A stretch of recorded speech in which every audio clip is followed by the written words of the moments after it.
Si tu ne connais pas encore l'Église des disciples de Christ du Gabon, je t'invite à aimer et à t'abonner sur notre page Facebook Église EDC et d'activer la cloche de notification, afin de suivre nos différentes activités. Merci et que Dieu te bénisse abondamment. C'est je dois changer. Je dois changer. Alors, si certains ont une bonne mémoire, ils vont donc aller fouiller leurs notes et voir que j'étais déjà passé sur ce message une fois. Et donc aujourd'hui, je reviens parce que mon souhait c'est qu'on part un peu doucement et lentement. Je dois changer. Nous avons donc tiré ce message ou encore ce thème des évangiles et des épîtres, donc du Nouveau Testament, qui nous montre donc l'avancée en plusieurs étapes d'un être humain qui vient de rencontrer Dieu. Cela veut sans dire que on ne peut donc voir Dieu, être vu par lui, le toucher ou encore être touché par lui et rester les mêmes. Je vais revenir. On ne peut voir Dieu, être vu par Dieu, toucher Dieu, être touché par Dieu et rester le même. C'est-à-dire que quelque chose doit changer. Et donc tout à l'heure, nous allons regarder dans le Nouveau Testament. Et nous allons donc, en parcourant le Nouveau Testament, nous allons voir ceux qui ont vu Dieu. Je parle de voir. Ils l'ont vu.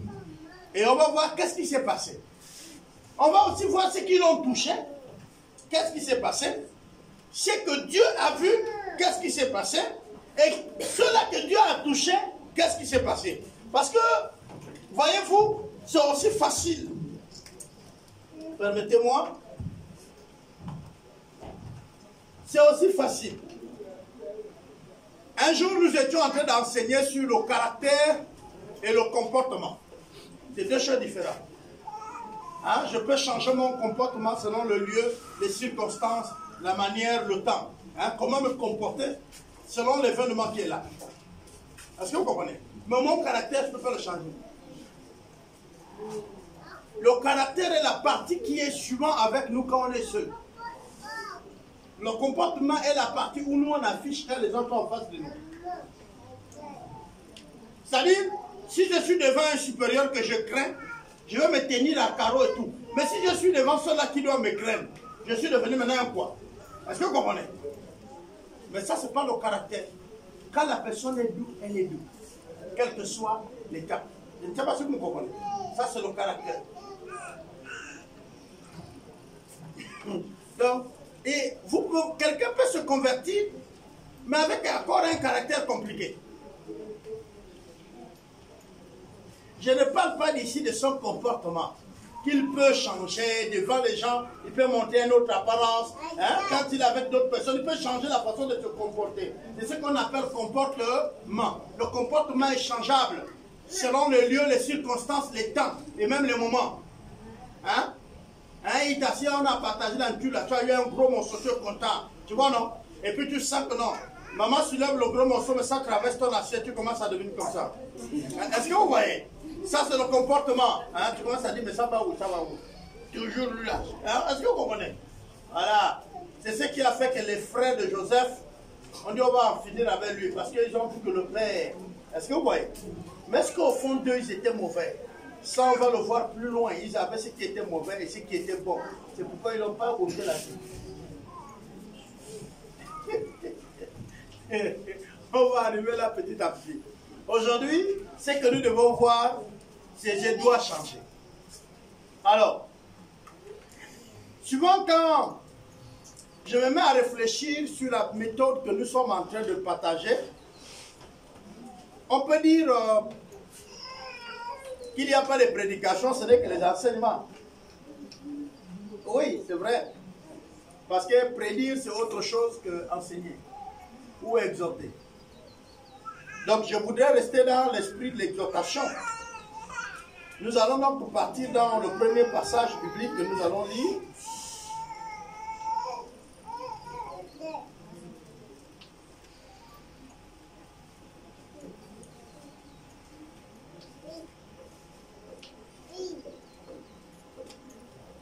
sommes donc dans Marc 8. Marc 8.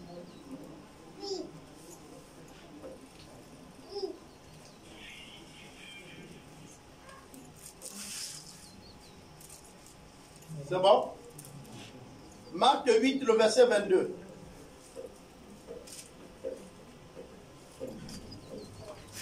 Tu peux lire?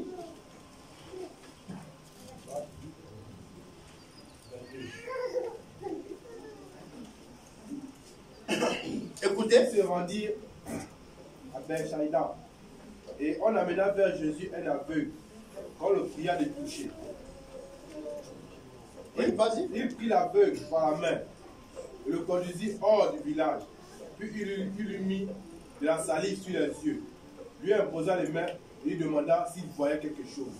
Il regarda et dit, j'aperçois les hommes, mais j'en vois comme des arbres qui marchent. Jésus lui mit de nouveau la main sur les yeux, et quand l'aveugle regarda fixement, il fut guéri et vit tout distinctement. Amen, amen. Là, nous avons lu jusqu'au 25. 22 à 25. C'est bon? Alors, on a amené à Jésus qui? Un aveugle. Pour qu'il fait quoi? Pour qu'il le touche. Donc, nous sommes là dans le cas du toucher. Nous sommes dans le cas du toucher. C'est pourquoi j'ai dit on ne peut le voir, le toucher, être touché par lui et rester le même. L'homme qu'on amène à Jésus est aveugle.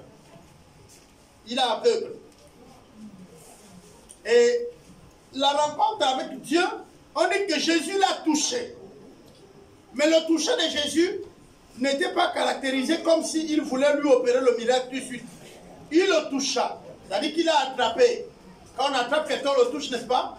Et puis il va le conduire hors du milieu où ils étaient. Et là, il va faire de la boue avec les crachats. Il va lui mettre sur les yeux. Et il va maintenant le toucher. Là, vous comprenez maintenant? Il touche et lui dit, vois. Quand il regarde, il dit, il voit comme des arbres. Hein? Comme des images. Jésus dit non. Là, le toucher là n'est pas puissant. Ça dit que ce n'est pas encore ça. Il le toucha. Et cette fois-ci, il imposa les mains sur sa tête. Et l'aveugle va faire quoi? L'aveugle va voir. Donc, nous sommes en train de voir ici quelqu'un qui a une situation. C'est qu'il est aveugle. Et on peut comprendre aussi l'aveuglement en plusieurs niveaux. Il y a d'autres qui vont vous parler de l'aveuglement spirituel. Mais ici, ce n'est pas l'aveuglement spirituel. Pardon, il ne faut pas mélanger les choses. La personne là est aveugle, c'est-à-dire qu'elle ne voit pas. Elle ne voit pas les gens. Donc on le conduit comme ça. Jésus va le guérir pour voir. Et Jésus le guérit comment? En le touchant. Nous pouvons entendre aujourd'hui les gens dire, maintenant le Seigneur m'a vu, il m'a touché, il m'a dit, il va faire telle chose. Mais quand tu regardes la vie de la personne là, de vous à moi, est-ce que le Seigneur l'a vraiment touché?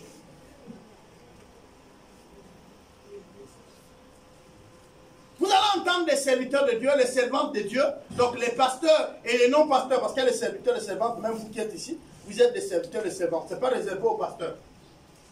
Il dit non, mais Dieu m'a touché. Et il m'a dit, va annoncer l'évangile. Vous savez, si Dieu te touche, il te dit, va annoncer l'évangile. Même si on te dit qu'il y a un gros chien ici, tu sais que le chien là va obéir. Parce que le toucher de Jésus est différent de mon toucher. Si je prie pour toi parce que Dieu t'a appelé évangéliste, ça c'est différent que le toucher de lui-même. Quelque chose doit toujours avoir lieu. Et donc la grande question, est-ce que Dieu t'a déjà touché? Tu as la réponse. Si tu as touché, tu sais. Si tu n'as pas touché, tu sais. Chacun d'entre nous est à la recherche de sa solution. Et dans le cas de l'aveugle, il voulait une solution. Nous entendons tous, oh, il y a Jésus à gauche, il y a Jésus à droite. Et puis nous courons, n'est-ce pas, non? Et les parents de l'aveugle l'ont amené. Quand ils l'ont amené, ils ont prié Jésus de le toucher. Ils n'ont pas demandé beaucoup de choses. Prier veut dire ici, ils ont fait une doléance à Jésus. Ils disent, ah, Seigneur Jésus, touche-le. Hein. Nous, on sait que si tu le touches, il va être guéri. Est-ce que vous comprenez? Et puis, il a touché. Et puis, il est guéri. Nous allons voir l'autre. Avant que nous ne commentons beaucoup. Toujours dans le cas du toucher. Nous avons Marc 3. Tu es encore à l'intérieur de Marc?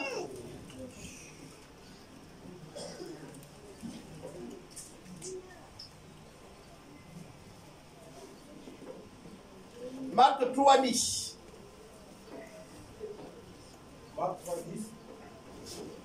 Car comme il guérissait beaucoup de gens, tous ceux qui avaient des maladies se jetaient sur lui pour le toucher. Ah. Est-ce que vous comprenez ça? Il était en train de guérir les malades. Maintenant, il y a ceux-là qui étaient dans la queue, mais depuis là, le Seigneur Jésus ne vient pas. Il ne vient pas jusqu'ils se sont jetés.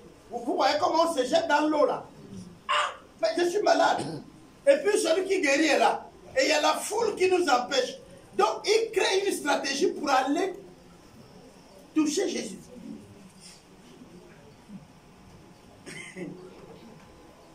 Le premier qu'on a vu, c'était quoi? Et puis, Jésus a touché. Mais lui là qui se jette sur Jésus, qui touche l'autre. On est d'accord? On dit les malades. Comme il est en train de guérir beaucoup de malades, ceux qui sont arrivés ont dit, moi si je me jette sur lui là, je serai guéri. Mais tout à l'heure, on va voir aussi la femme qui souffrait de perte de sang. Voilà, on va aussi voir tout à l'heure. Alors, nous avons donc deux cas de situation. Nous allons encore lire avant qu'on ne fasse un bon commentaire là-dessus, et si possible, permettre à ce qu'on puisse regarder davantage. Nous avons donc encore le même Marc 5, le verset 28.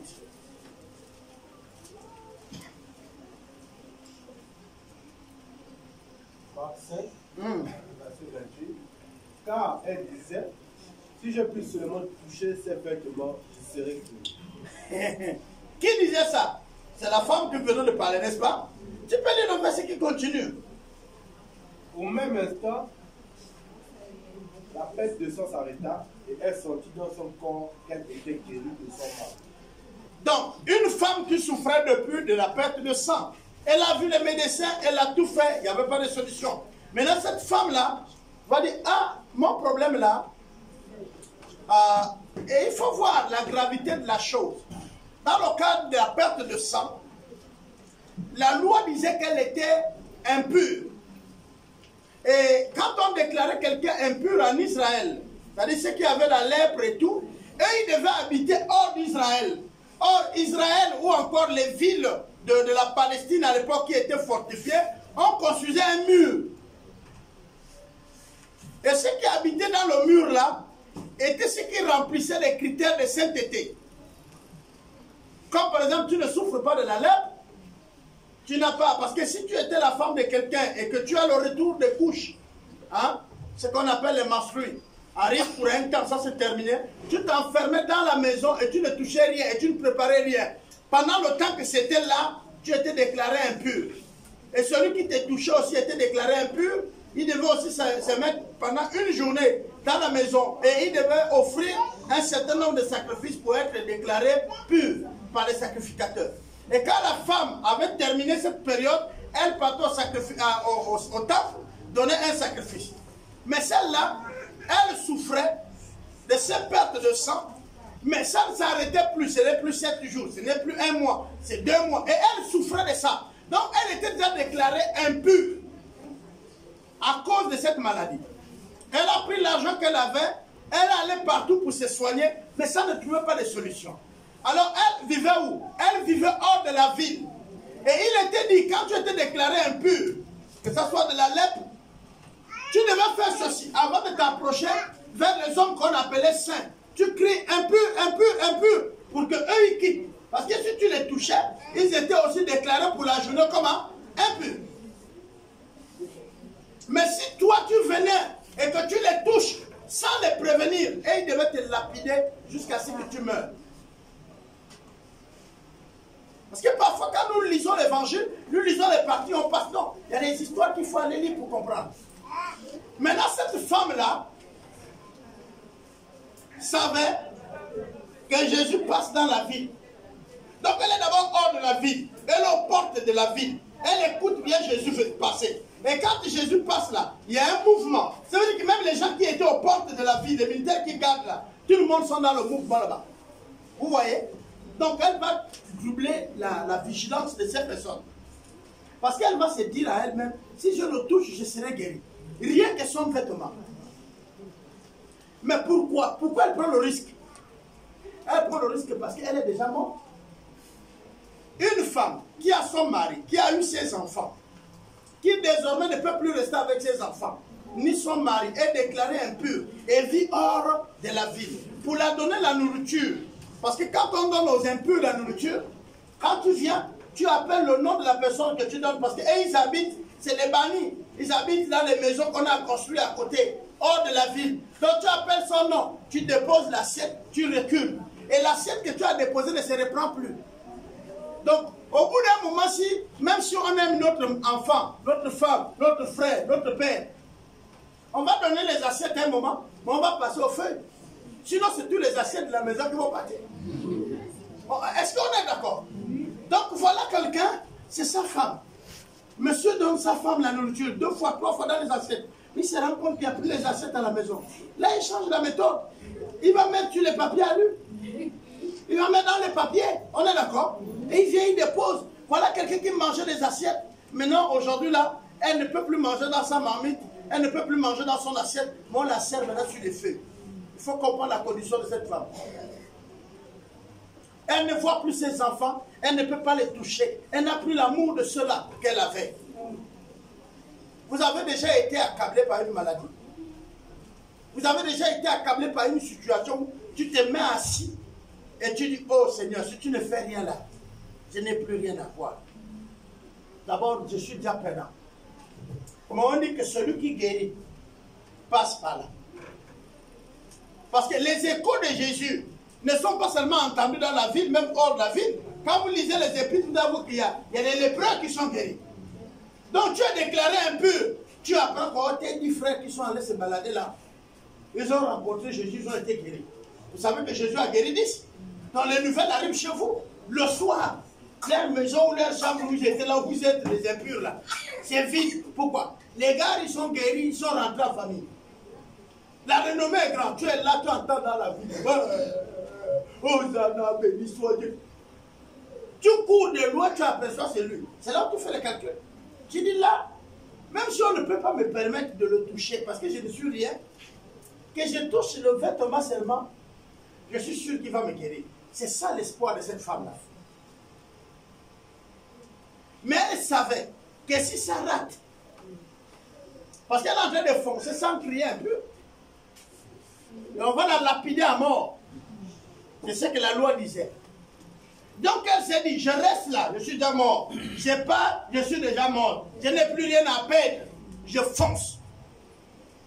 Elle a foncé, elle a touché, paf.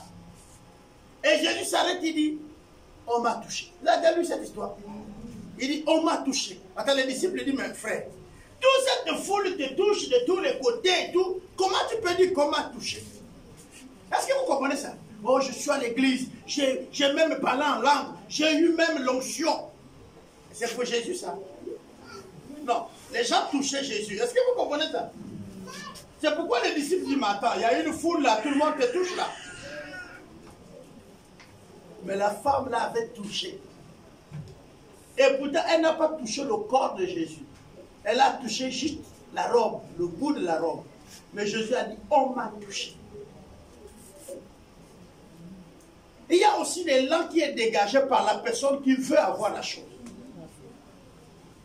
Parce que, ici, elle n'a plus rien à perdre. Elle dit, c'est mon dernier espoir. Bien aimé, si parfois on n'a pas le miracle dans notre vie face à une situation, ce n'est pas les autres qui sont à l'origine, ce n'est même pas le pasteur ou l'église. Tu es prêt à payer quoi? Elle était prête à payer le prix de sa vie. Vous savez, à la fin, quand on va vous citer les femmes qui suivent Jésus, il y a elle. Mais vous allez voir aussi d'autres personnes, quand même Jésus les guérit. Ils font quoi? Quand Jésus les guérit, il dit laisse-moi te suivre, n'est-ce pas? Et le Seigneur dit non, reste et témoigne. Nous, on dit là, Seigneur, fais un miracle sur moi. Mais au même moment, on pense qu'on a encore 20 000 à la maison. On va aller voir le médecin qu'elle a mis ça. Non, ça c'est quand tu as encore quelque chose. Et Dieu ne fera rien. Amen, amen. Vous savez, quand Dieu dit, il ne partage pas sa gloire, vous pensez que c'est la blague. Si tu ajoutes Dieu, il ne fait rien. Parce qu'il y a la confusion. Tu vas te dire, oh, c'est le marabout qui m'a guéri. Oh, est-ce que vous comprenez? Les frères, vous avez eu le bac, premier cash, poum, parce que vous avez dit, nous, c'est Dieu. Là, il s'est glorifié là-dedans. Si vous êtes allé voir un marabout, et ensuite vous nous faites croire que c'est Dieu, Dieu lui-même travaille pour que vous échouez. Pourquoi? Parce que lui ne partage pas sa gloire avec quelqu'un d'autre. Il ne faut pas qu'on fasse confusion, que oh, vous allez penser que peut-être c'est parce que le marabout vous a bossé là. Non. Lui va permettre que vous échouez pour que vous compreniez vous-même que c'est à cause du marabout. Lui, il travaille comme ça. Et donc, l'un des problèmes aujourd'hui, c'est qu'on pense en réalité que Dieu n'est plus efficace. Non, Dieu est efficace. Le vêtement seulement de Jésus a guéri la femme. Nous avons Matthieu 9.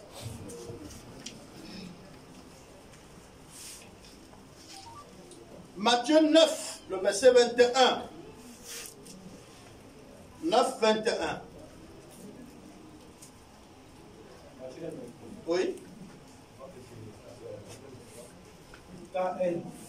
C'est la même histoire.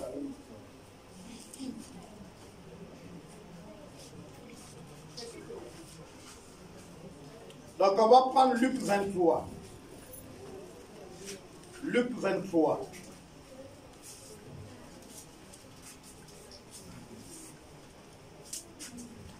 Luc 23, le verset 8.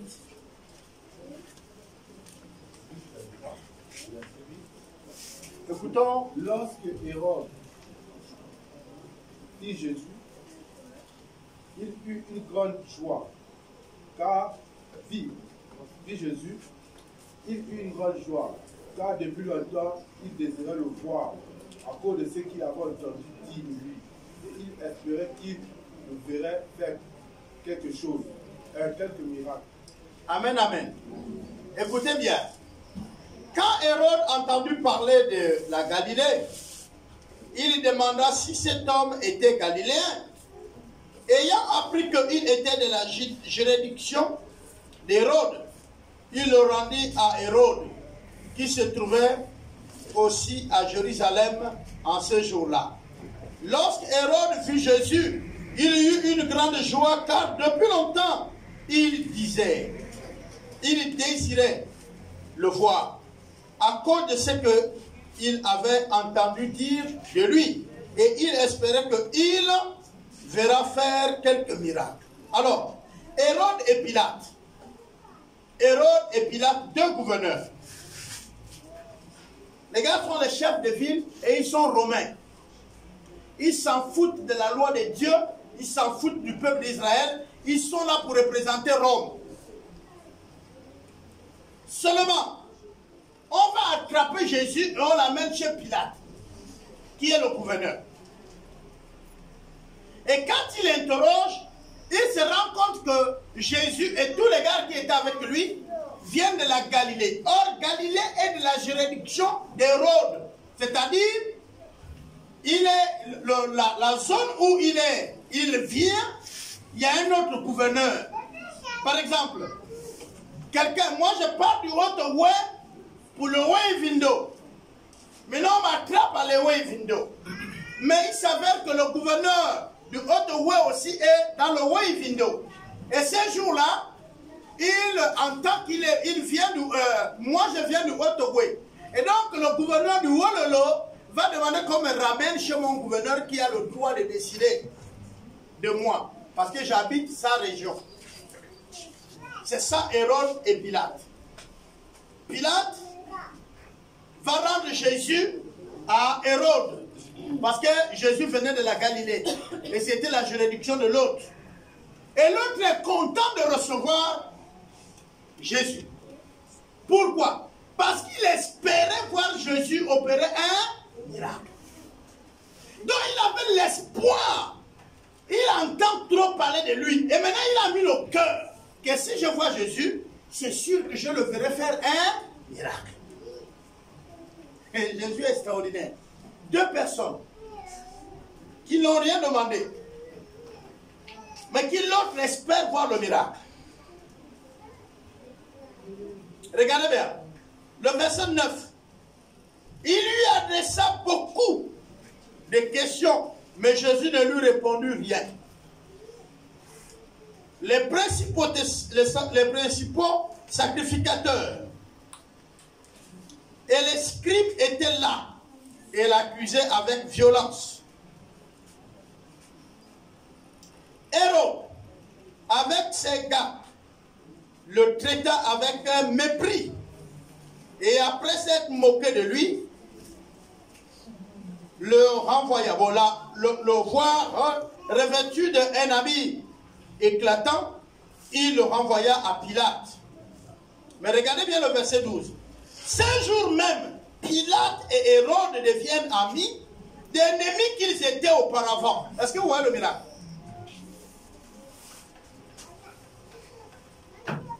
Est-ce que vous voyez le miracle? Permettez-moi de ramasser mes lunettes. Est-ce que vous voyez le miracle? Le verset que je viens de lire souligne que les deux gouverneurs ne s'entendaient pas. Ils ne se parlaient pas. C'est-à-dire le gouverneur de l'autre ville, avec son frère, Hérode et Pilate, ne se communiquaient pas. Ils ne s'entendaient pas. Ils étaient des ennemis. C'est pourquoi même le comportement de Pilate, quand il arrête Jésus, quand on lui amène, il apprend qu'Hérode est là. Il dit alors, Hérode, lui de la juridiction d'Hérode, je le fais repartir là-bas parce que je ne veux pas qu'on se discute encore. Je ne veux pas de problème avec lui. Qu'il juge ces gens. Est-ce que vous comprenez? Hérode va voir Jésus. Il va lui interroger avec les scribes et les maîtres de la loi qui étaient là. Mais Jésus ne les a pas répondu. Ils l'ont habillé le vêtement royal. Ils se sont moqués de lui. Il n'a pas ouvert la bouche pour parler. Mais le verset 13 dit, Pilate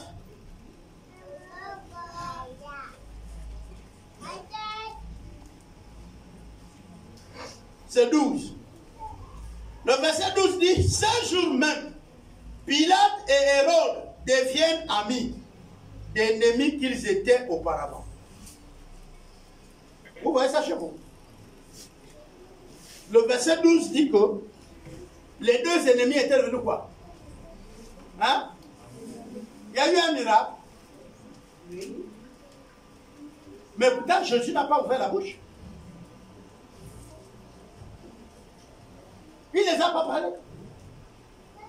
Quand même il guérit la femme, il n'a pas parlé. La femme est venue toucher, elle a eu le miracle. Nous avons vu, il a touché, il a eu le miracle. Nous avons vu les gens se jeter sur lui, il y a eu le miracle. Là maintenant, c'est les gens qui l'ont parlé, frappé, maltraité, il y a eu le miracle. Ce miracle-là est similaire à celui de Paul. Quand aujourd'hui on parle, les gens, oh Paul, l'école théologique, c'est pas mauvais. Mais attendez, Paul a fait l'école de Gamaliel. Il a eu les diplômes, l'école théologique. L'école théologique était là depuis. Mais le diplôme lui a donné l'audace de tuer les disciples. Le diplôme ne lui a pas amené à aller à prêcher l'évangile. Il faut qu'on a aussi l'honnêteté d'accepter ça. Il était à l'école de Gamaliel. Gamaliel l'a formé. Il est parmi les meilleurs disciples de Gamaliel. Il gagne le diplôme théologique. Mais le diplôme théologique va amener Paul à gonfler d'orgueil. Pour lui, les disciples qui n'étaient pas à cette école, qui étaient les disciples de Jésus, tous méritent de mourir. Parce qu'ils enseignaient la fausse doctrine. Parce que la véritable était celle que lui, il avait eue de Gamaliel. Est-ce que le comportement de beaucoup de théologiens, même jusqu'à aujourd'hui, pour eux, c'est qu'ils n'ont pas eu la même théologie que eux ne sont pas les serviteurs de Dieu. Ils sont les moindres, ils les murmusent. Or, ils ne savent pas que leur orgueil là précède la chute. Mais parfois, ceux qui n'ont rien là, ils sont humbles. Amen, amen. Et ils sont humbles. Alors, qu'est-ce qui va se passer? Ce qui va se passer, c'est que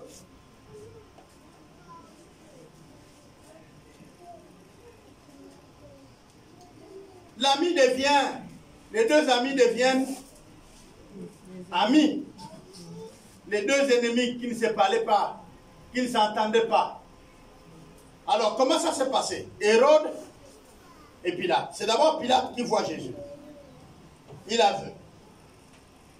L'autre, on lui envoie Jésus. Il espérait. Et il s'attendait que Jésus puisse faire un miracle. On est d'accord? Et puis Jésus arrive. Il le voit. Il a vu Hérode. Il a vu Pilate.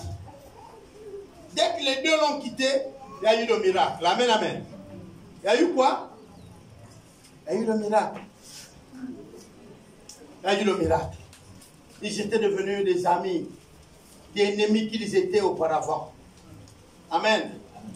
Deux ennemis sont devenus des amis. Voyez-vous, comme je le disais au départ, on ne peut voir Jésus, être vu par lui, et lui nous voir et rester les mêmes. On ne peut pas le voir, le toucher, ni être touché par lui et rester les mêmes.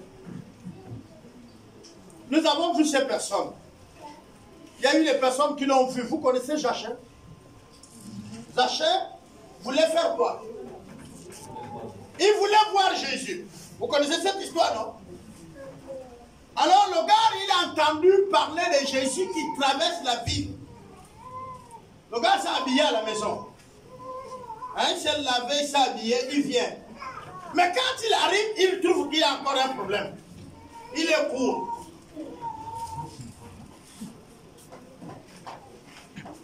Parce qu'il n'est pas le seul qui voulait voir. Dans la foule, là, Jésus, aux annonces. Ok. Le gars court, il se met là, il sent que non. Il y a des gaillards devant lui. Et les jours des événements comme ça, prenons le caca, le chef d'État arrive. Tout le monde veut voir le chef d'État. Même, tu trouves même un petit devant toi, il ne va pas te donner la place. Attends. Nous tous, on veut voir, non? Le gars, il veut voir, mais ça ne passe pas. C'est coincé, il dit, bon, moi je vais créer un truc qui ne tient pas où. La Bible dit qu'il y avait un arbre devant lui. Il a couru, il a monté sur l'arbre. Il n'a pas vu. Ce que vous savez, c'est quoi? C'était un collecteur d'impôts, donc un inspecteur de trésor. Hein, c'est ce qu'on appelle les trésoriers là. Mais il n'a pas regardé sa responsabilité. Est-ce que vous comprenez ça? Les collecteurs d'impôts n'étaient pas des enfants. Il n'a pas dit que je suis un fonctionnaire de l'État. Il a laissé ça. Il était question qu'il faut qu'il le voie. Et il a couru sur l'arbre. Là, il s'est mis. Et quand le Seigneur Jésus arrive là, il crée la différence. Il s'arrête. Il lui dit, descends. C'est chez toi que je mange. Amen, amen. Et puis, le gars va amener. Il ne voit plus Jésus seulement. Regardez bien. Son désir, c'était de le voir, non? Maintenant, là, il le voit, il le touche. Et ils vont aller ensemble à la maison. Et Jésus va dormir dans sa maison. Amen, amen. Et à la fin de l'histoire, on sait qu'il dit, le salut est entré dans cette heure. Pourquoi? Parce que Jésus a fait le miracle dans sa vie. Le miracle de la conversion. Alors je pose la question. Comment tu me dis que tu as vu Jésus, mais tu es resté encore le même? Comment tu me dis que Jésus t'a vu et tu es resté le même? Comment tu me dis, oh, le Seigneur m'a touché et puis tu es resté la même personne? Tu dis, oh non, j'ai touché Jésus, oh il était doux.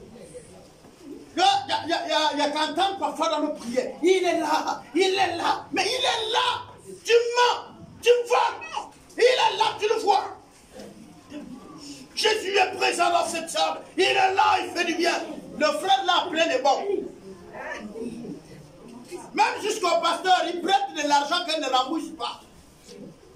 Mais il est là, le Seigneur est là, le Seigneur est là. C'est qu'il nous voit, non? S'il dit qu'il est là, c'est qu'il nous voit, non? Mais il ne change pas. Pourquoi?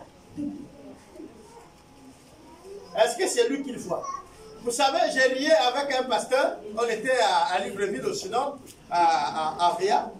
Et puis le pasteur nous disait, si je me rappelle encore, je crois que c'est le pasteur, celui qui est maintenant le directeur actuel de la DNM, le nom va me revenir, il disait ceci. Il dit, un papa vient le voir au bureau. Il dit, pasteur, j'ai vu Dieu. J'ai vu Dieu. Il s'est révélé à moi. Et puis, le pasteur lui dit, oui, dis-moi, il était comment? Dès qu'il a commencé à décrire son Dieu là, le pasteur a dit, stop, ça c'est pas Dieu. Tu n'as pas vu Dieu. On ne peut pas voir Dieu être vivant. Vous voyez, il décrit, c'est comme un arbre. Non, là, dit non. Ça, c'est pas Dieu. Mais Dieu est comment? Et un jour, je vous ai raconté une histoire ici d'une maman qui a dit, Seigneur, je vais manger demain à midi avec toi. Elle a préparé.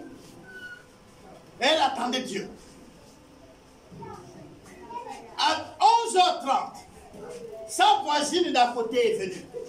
Quand voisine, oui, c'est quoi? Tu es venu à commencer? Moi, j'ai l'invité. Hein. Fais vite.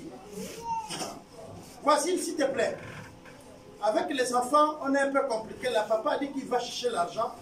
Mais depuis le matin, il n'est pas venu. Bientôt midi, les enfants pleurent. La fin, les plus petits là. Si tu peux me trouver quelque chose. Je dis non. Moi, je n'ai pas préparé pour vous parce que vous êtes comme ça. Moi, j'ai préparé pour mon invité. Il n'y a rien. Pardon, retourne. Il ne faut pas que mon invité arrive. Il te trouve ici. La voisine, elle a la maison. Elle est là toujours, elle attend Dieu. À 12h, le fou du quartier, le fou là, on voit là, les fous que vous connaissez là, elle débarque chez elle. Elle arrive là. Maman, donne-moi manger. Dieu fait là. Il faut... Ah, Seigneur. Ça c'est quoi? Non, mais le Seigneur va arriver, il va voir qu'il y a un fou chez moi. Prends le balai, quitte là. Le fou part. Elle attend, 12h30.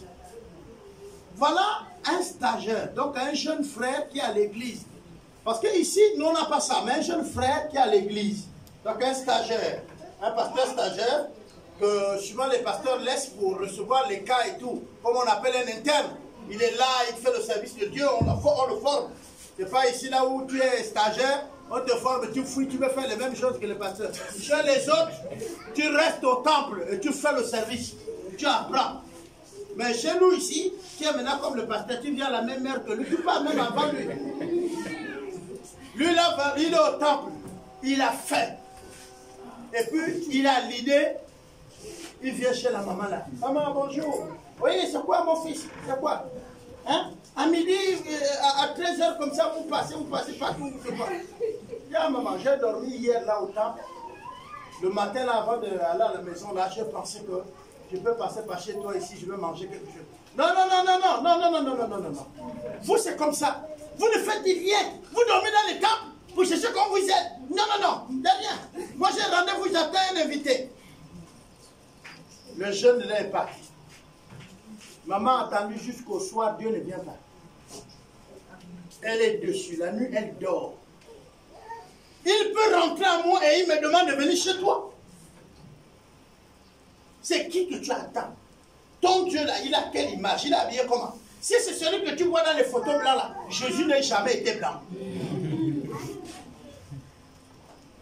Parce que quand on étudie même là où Jésus est né, il n'y a pas les blancs là-bas.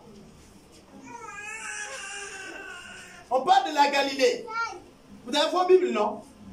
On dit la nuit, l'ange est venu dire à la mère de Jésus, prends l'enfant et fuis en Égypte. C'était pas en avion, c'était à pied ou en dos de l'âne. Est-ce que vous comprenez? Donc, c'était où? Entre la frontière de l'Afrique et puis quoi? Hein? C'est même pas l'Europe. C'est... Regardez bien, on parle de où? Comment on appelle la partie où? C'est la Palestine ou là-bas? Mais c'est en Afrique.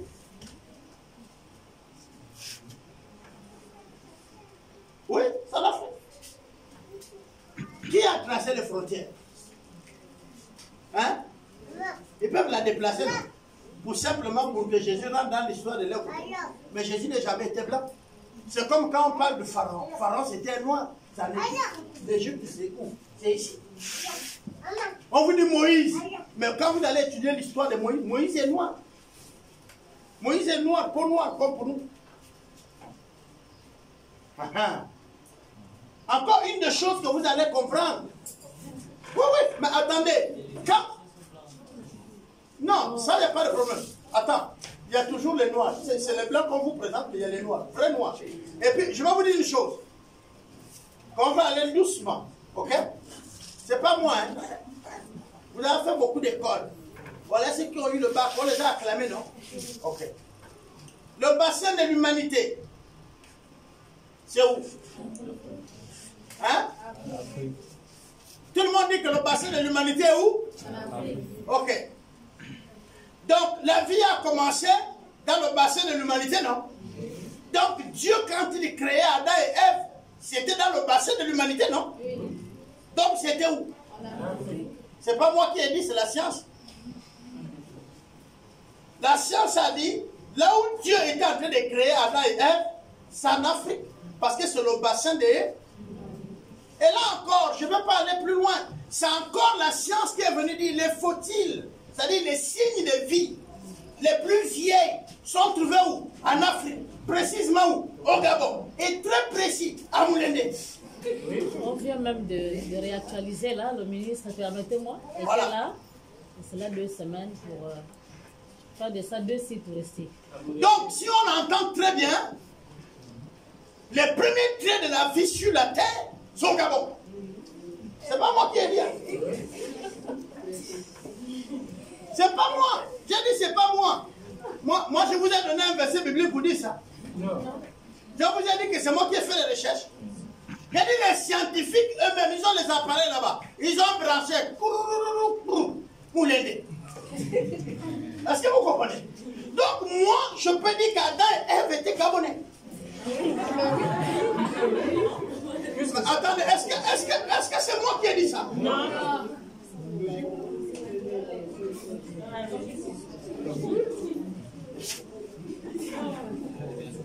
Moi, je parle ici de ce que la science a dit. La science a dit qu'après le Big Bang et tout ça là, c'est les tétards sont devenus des crocodiles, les crocodiles ont rampé, sont sortis de l'eau, et puis c'est devenu quoi? Le singe est devenu gorille, gorille est devenu nous. C'est ce qu'on nous enseigne à l'école, non? Oui. Seulement tout ça, le Big Bang là, il a frappé d'abord sur le sol, n'est-ce pas non? Pour qu'il y ait la vie, n'est-ce pas non? C'était à Moulende que tout ça a eu lieu. Mais c'est pas moi, je vous dis encore que c'est pas moi. C'est pas moi, c'est les scientifiques eux-mêmes qui ont dit, il y a eu Big Bang dans la place que vous voyez Moulende là, c'était la mer. Parce que vous savez que la mer s'est retirée. Oh là là, vous comprenez bien de la science. Mais vous pensez que la science peut mentir? La science ne ment pas. Voilà pourquoi je vous ai dit, moi là, je ne suis pas le fruit de la science. Je suis le fruit de la parole. Dieu a dit que l'homme soit. Et puis j'ai fui. N'est-ce pas non? Je n'étais pas d'abord le tétard qui est devenu crocodile qui est sorti. Non, je n'étais pas ça. Seulement, je suis en train de nous dire une chose qui est vraie. L'histoire, quand vous allez regarder les juges et les coutumes, les traditions, Jésus et ses parents, hein, les Israélites là, ils étaient proches de l'Afrique que de l'Europe. Pourquoi tuer quelqu'un quand il commettait l'adultère? C'était la loi, n'est-ce pas non? Mais les Africains n'ont jamais accepté l'adultère. Mais chez les Blancs, c'est normal. C'est pourquoi ils vous ont demandé de faire une loi où l'adultère n'est plus condamné aujourd'hui. Et encore une loi que vous allez comprendre, qui était chez les Israélites et qui est chez nous. Quand le grand frère mourait et qu'il laissait sa femme, le petit frère avait l'obligation de l'épouser. Et le premier enfant qu'il avait avec cette femme-là, il devait lui donner le nom de son grand frère pour garder la descendance. Parce que ce n'est pas ce qu'on faisait dans nos coutumes. Mais quand vous voyez Ruth, qui va mettre la lignée de Jésus, Ruth va épouser qui? Jéroboam, n'est-ce pas non? Mais c'était en quoi? C'était quoi? Par les lignées de famille, comme à Nobali. Oh non, coutume, c'est satanique. Il faut lire la Bible. C'est parce qu'on vous demande aujourd'hui de faire maintenant. Les hommes vont épouser les hommes, les femmes vont épouser les femmes. Et on voit un président d'un pays s'asseoir pour expliquer ça aux enfants. Et ça, c'est le modernisme. Tu es mon enfant, je t'abats, je préfère pécher. Je te tue. Si tu fais ça, ne viens même pas chez moi. Le jour que tu mets pied, je vous parle, je suis chrétien. Un homme me présente un autre homme, je le tue chez moi au salon. C'est pas qu'il sort de ma maison. Moi, je vous le dis là, je parle déjà, même les médias, je le tue chez moi au salon, je le tue. Je fais la prison. Tu es ma fille, tu viens avec une autre fille, donc je ne reprends pas le petit-fils. Oh, voilà mon amoureux. J'ai dit, oui, asseyez-vous là, je vous prends la nourriture. Je vous prends l'argent pour vous féliciter. Je sors avec larmes. C'est d'abord toi, ma fille, que j'abats. Si ta camarade arrive à fuir parce que ce n'est pas un deux coups, d'accord. Mais si c'est un deux coups, elle aussi ne va pas sortir chez moi. Violation de domicile. Vous avez décidé de vivre au mot, restez là-bas. Si moi je ne t'avais pas mis au monde, tu allais partir faire tes trucs de mot là. Bon, si deux hommes se mettent ensemble, deux femmes, on va avoir les petits-fils et les autres enfants où? J'ai dit ça là, moi je le dis tous les jours. Votre affaire là, ça n'engage que vous, avec l'argent des gens ou quoi? Ou pour faire plaisir à qui? Mon salon ne met pas pied. Même si tu es l'enfant de ma soeur ou mon frère, ne viens pas. Dès que tu as choisi une autre femme ou un autre homme, sache que je n'ai plus d'oncle ou je n'ai plus de père. Ne viens pas. Quand je vais te dire, bon, hein, asseyez-vous. Je vous sers l'eau, parce que c'est le dernier verre. Je dis, je vous prends. Non, mais je vous dis la vérité. Je pars dans la chambre là, je dis, oui, félicitations. Et le mariage, c'est quand vous voyez là, c'est l'arme que je prends, je charge là-bas. Dès que je sors, je ne vais pas vous demander, je vous fusille les deux. Oui, je préfère faire la tôle que d'accepter une abomination comme ça dans ma famille. Je mets fin à ça. C'est quoi ça? Ça là, ça. Hein? Je ne sais pas quelle famille va accepter ça. Mais vous savez vous-même que là, tu as fini de signer arrêt avec ta propre famille. Donc tu vis pour toi. Comme Libreville est devenue Libreville. Vis libre à Libreville. Vis là-bas. Le jour que tu mets pied ici à la province, ou me femme. Parce que même les voisins, s'ils découvrent que c'est ça, c'est les premiers à te tuer. Il va te donner un jour, il a mis le poison. Parce qu'on n'accepte pas ça. Vous les jeunes là, vous les petits là, qui suivez les dessins animés où maintenant les filles, les hommes s'embrassent avec les hommes. Si vous ne vous mariez pas, vous voulez chercher les autres hommes, vous me voyez en route avec la voiture, beaucoup de doigts. Beaucoup de taponner, c'est un accident. Je ne vais pas faire la prison. Vous êtes là en train de marcher, je vous ramasse. Il y a un accident. La voiture peut avoir les pannes techniques, non? Alors donc, le pied est parti à gauche. C'est là où je suis allé sur le trottoir, je vous ai massacré, c'est tout. J'arrive en prison là-bas, je m'invente que je viens de tuer deux. Voilà. Mais la loi me protège avec mon permis. C'est un accident. C'est quoi cette histoire-là? Vous savez, la première chose qui va énerver Dieu, c'est quand vous ne respectez pas le principe. Il avait dit, remplissez la terre, multipliez-vous à sujet. Les hommes ont décidé de construire une seule maison pour eux tous, la tour, qui va aller vers le ciel au lieu de construire sur toute la terre. Et il les a confondus. C'est pourquoi on ne se comprend plus, on parle beaucoup de langues. Vous comprenez? Et quant à Sodome et Gomorrhe, il les a exterminés tous. Il les a finis. Peut-être ça là, c'est même le vent qui était parti avec l'autre. J'aurais même souhaité qu'il finissait aussi avec l'autre. Plus personne ne devait parler de ce qui était là-bas. Mais rassurez-vous, ils auront leur part. Amen, amen. Ce que nous avons ce matin à comprendre, c'est que Dieu est celui-là qui nous change quand on veut.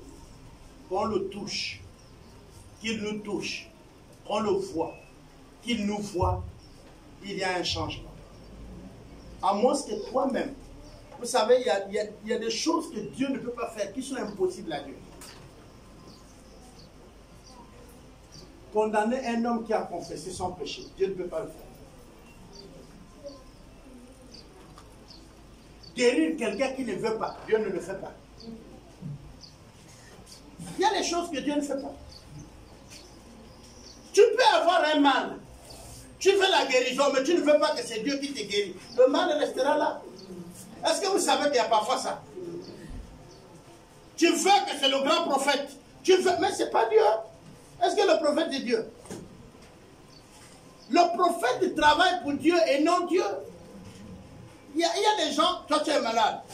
Il y a un homme de Dieu qui vient sur toi. Tu dis non, laisse. Dimanche, je vais aller voir Papa Albert. Mais tu ne comprends pas ce qui se passe. Dieu peut utiliser un frère à Christ, une soeur à Christ, même d'une autre église qui passe par là, qui s'entend bien, que tu sais qu'un servant de Dieu, vous servir de prière pour toi, tu auras la guérison.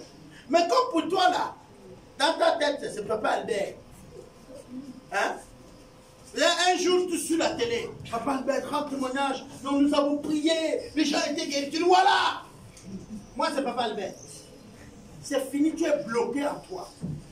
Parce que Dieu peut utiliser n'importe qui pour te guérir. Amen, amen.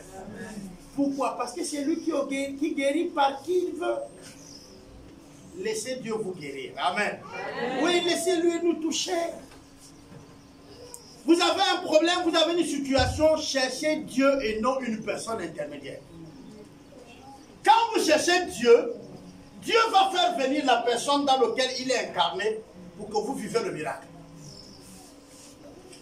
Je vous ai dit, il y a eu un fou qui est venu au rendez-vous, on l'a chassé. Il y a eu la voisine, on l'a chassé. Il y a eu le stagiaire pasteur, on l'a chassé. Parce que vous croyez voir Dieu dans quoi? Est-ce que vous savez qu'il y a des gens qui ont vu Jésus, mais ils n'ont pas cru que c'était Jésus? Quand on parle de Pilate et Hérode, et ils étaient les gouverneurs, leur orgueil, leur position, les avait mis tellement haut. Vous savez comment on appelait Jésus? Vous, aujourd'hui, quand vous parlez de Jésus, vous utilisez les bons mots, mais vous ne savez pas. On l'appelait l'indigent. Vous connaissez un indigent? Hein?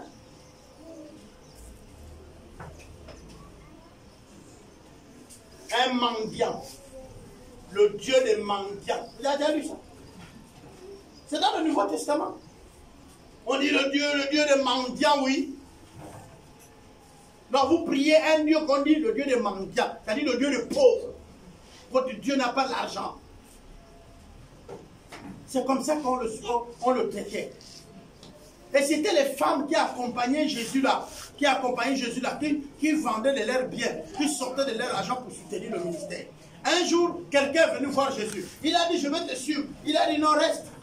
Parle de ce que je fais. Parce que le renard a même là où dormir, hein? On va dire le vrai mot, il a le trou où il rate. Hein? L'oiseau a même le nid. Mais le Fils de l'homme n'a pas où mettre sa tête. Jésus n'avait pas une villa. Il n'avait même pas l'âne pour lui-même. Il a prêté pour rentrer à Jérusalem, l'âne. Il a prêté. Jésus a prêté l'âne. Il a dit, prenez d'abord, on va utiliser après on rend. Jésus, Dieu a prêté l'âne. Il dit à ses serviteurs, partez, vous allez voir l'âne là, hein, vous prenez, vous amenez, quand on va vous demander, vous dites, le maître en a besoin. Mais c'était pour lui. Donc Jésus aussi avait les besoins. Ah non? Quand on parle de la nature de Dieu, on dit, il a eu faim, il a eu soif, il s'est fatigué, il a pleuré, il a eu des compassions. Mais Jésus aussi a des besoins. Jésus aussi a des sentiments. Il a dit à Jean, et on dit de Jean, c'est le disciple qu'il aimait. Donc si je reste avec vous et que j'aime un peu plus, de dire pas Papa Albert fait la commune, Dieu a fait pareil. On peut aimer quelqu'un plus des autres. Oh, lui il aime, lui là, et c'est un leader qui n'est pas bien. Il est méchant. Mais cela n'a pas détourné on va dire quoi? Son discernement de comprendre que c'était Pierre qui pouvait bien garder les autres. Je ne sais pas si vous comprenez. Il est méchant. Mais il savait que dans le charisme, celui qui peut pousser les autres à atteindre la vision, c'est Pierre. Et quand il va laisser l'église, il ne la laisse pas à celui-là parce qu'il l'aime. Mais il a donné à celui qui a le charisme. Que l'amour que nous avons pour les personnes ne nous amène pas à détourner ce que nous devons donner à un autre.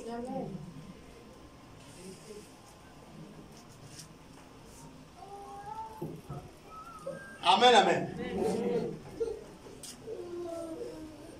On va prier.